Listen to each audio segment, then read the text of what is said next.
Hello guys, അപ്പോൾ ഇന്ന് നാട്ടിലെ ഗ്യാങ്ങുമായിട്ട് ഒരു ഫുട്ബോൾ കളിയാണ്. അങ്ങനെ ഇപ്പം ഗോളം ടർഫിൽ പാർക്കിംഗ് ഷെഡൊക്കെ കെട്ടിയിട്ടുണ്ട് കേട്ടോ. ടർഫ് കൂടാതെ സ്വിമ്മിംഗ് പൂളും ഇവിടെ ഉണ്ട്. അങ്ങനെ ഗ്യാങ് വാർ തുടങ്ങിയിരിക്കുകയാണ് മക്കളെ. നോക്കിയപ്പോൾ മമ്മൂട്ടി ബോളും വെച്ചുകൊണ്ട് വെളിയിലിരിക്കുകയാണ്. പാവം സിയാദി എല്ലാവരും കളിക്കുമ്പോൾ ഇഞ്ചുറി ആയിട്ട് പുറത്തിരിക്കുകയാണ്. പിന്നെ ഇത് വിഴിഞ്ഞത്തെ നമ്പർ 1 കീപ്പേഴ്സാണ് സഹീറും ഹാഷിമും, രണ്ടുപേരും കണക്കാണ്ടേ.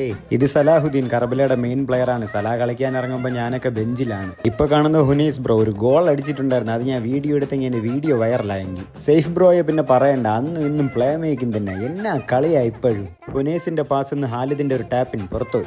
Jaseer, Hashim, Saif 3 legends in 1 frame. ആഷിഖിന്റെ മുടി പറന്നുള്ള ആ മുന്നേറ്റം കണ്ട ലൂക്കാ മോഡ്രിച്ചോലും തോറ്റു. ഹാരിസിന്റെ കാര്യം പറയണ്ട, വെടിയുണ്ട പോലെ അടിച്ച് പൊട്ടിക്കുകയാണ് എല്ലാവരെയും. ഇത് വേറെ ഹാരിസ് ഒരു ചാൻസ് കളയുന്ന കാണാം ഇപ്പൊ. ഗൈസ്, തർക്കങ്ങളില്ലാതെ ഒരു ടർഫ് മാച്ചും അവസാനിക്കുന്നില്ല. ഹാൻഡ് എന്ന് പറഞ്ഞ് അടിവെച്ചുകൊണ്ടിരിക്കുകയാണ്. രണ്ട് ടീമും മാറി മാറി പരമാവധി ഗോൾ സ്കോർ ചെയ്യാൻ നോക്കുന്നുണ്ട്. ജസീറിന്റെ ഒരു ലോങ് ബോൾ ശ്രമം സഹീർ കൈക്കലാക്കുന്നു.